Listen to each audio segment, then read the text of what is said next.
आज आपण व्हेज बुना कसं करणार आहोत हे बघणार आहोत। चला तर आता रेसिपीकडे वळूया। हे पहा, आपण आता वड्यांसाठी लागणारं साहित्य बघून घेऊया। प्रथम बारीक चिरलेला कोबी, ढबू मिरची आणि गाजर, थोडीशी मिरची पावडर, तांदळाचं पीठ, बेसन पीठ आणि चवीपुरतं मीठ। आता हे बघा, आपण आता ह्याच्यामध्ये आपला कोबी टाकून घेऊया। कोबी तुम्ही खिसून घेऊ शकता, पण खिसून घेण्यापेक्षा तो बारीक कापून घेतला तर त्याचे वडे व्यवस्थित होतील। थोडंसं गाजर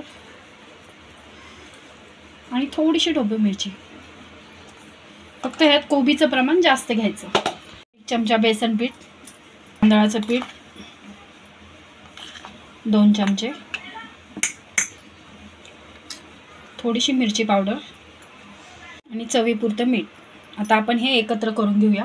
हे जास्त पातळ नाही भिजवायचं आणि जास्त घट्ट नाही, व्यवस्थित असं हाताने एकत्र करून घेऊया। ह्यात लागलं तर तुम्ही अजून कॉर्नफ्लॉवर घेऊ शकता। हे पहा, तुम्ही बघू शकता, हे आपण अशा प्रकारे हे पीठ मळून घेतलेले। आपले वडे असे व्यवस्थित आपल्याला हाताने हे असे झाले तर समजायचं आपलं पीठ व्यवस्थित मळलं गेलं आहे।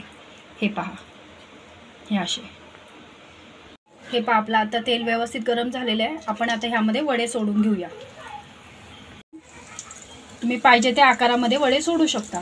गोल किंवा अंडाकृती तुम्ही वडे करू शकता, त्याचा आकार कमी जास्त तुम्ही करू शकता, किंवा हे गोल वडे करून तुम्ही ते थोडे हाताने प्रेस करून ते चपटे पण करू शकता। अशा प्रकारे हे सगळे वडे करून घेऊया। तुम्ही बघू शकता आपले किती व्यवस्थित असे ब्राऊन कलर आलेला आहे आणि हे एकदम व्यवस्थित खरपूस भाजून घ्यायचे आहेत वडे, तर आपल्याला ग्रेव्हीमध्ये व्यवस्थित ते वाटतात।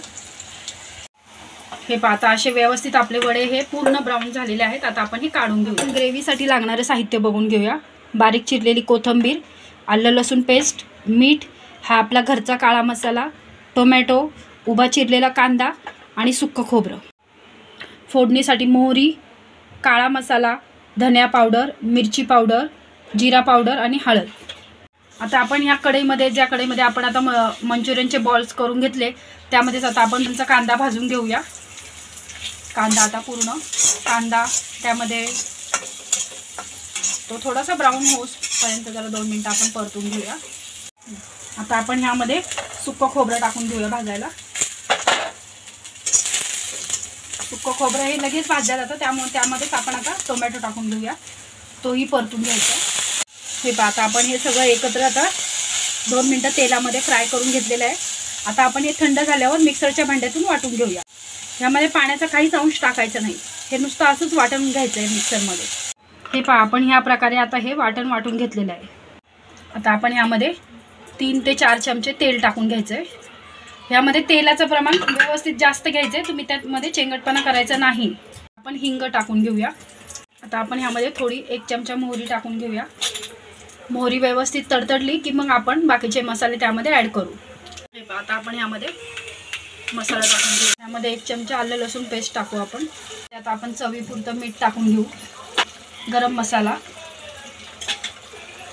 मिरची पावडर, हळद, धनिया पावडर आणि हा आपला घरचा मसाला, हा आपण टाकून घेऊया। आता हे मिश्रण आपण सगळं एकजीव करून घेऊया। 2 मिनिटं तेलामध्ये पूर्णपणे व्यवस्थित फ्राय करून घेऊया आपण। ह्या मसाल्यांना व्यवस्थित तेल सुटसपर्यंत फ्राय करायचे आणि आपल्याला आता जास्त फ्राय करायची गरज नाही आहे, कारण की आपण बाकीचे खोबरं, कांदा, टोमॅटो हे आपण तेलामध्ये फ्राय करूनच वाटलेलं आहे। हे पहा, तुम्ही बघू शकता किती व्यवस्थित अशी आपली ग्रेव्ही झाली आहे। हे बघा, आणि मसाले व्यवस्थित तेल सुटलेलं आहे कढईनी। आता आपण पाहिजे त्या प्रमाणात पातळ, कमी जास्त घट्ट तुम्ही करू शकता, तुम्हाला हवे त्या प्रकारे। आता ह्याच्यामध्ये आपण जे वाटलं होतं मिक्सरमध्ये, त्याचंच पाणी आपण ह्यामध्ये टाकून घ्यायचं, बाहेरचं वेगळं पाणी टाकायचं नाही।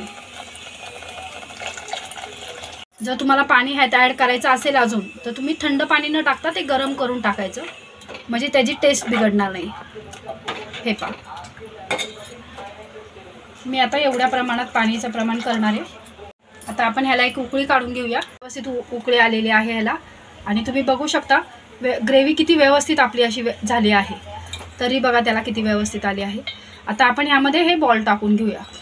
तुम्हाला पाहिजे तर तुम्ही खाताना टाकू शकता, किंवा आता गरम गरम ह्याच्यातही टाकू शकता। आता अशा प्रकारे आपण ह्यामध्ये हे बॉल टाकून घेऊया, थोडीशी कोथिंबीर टाकून घेऊया।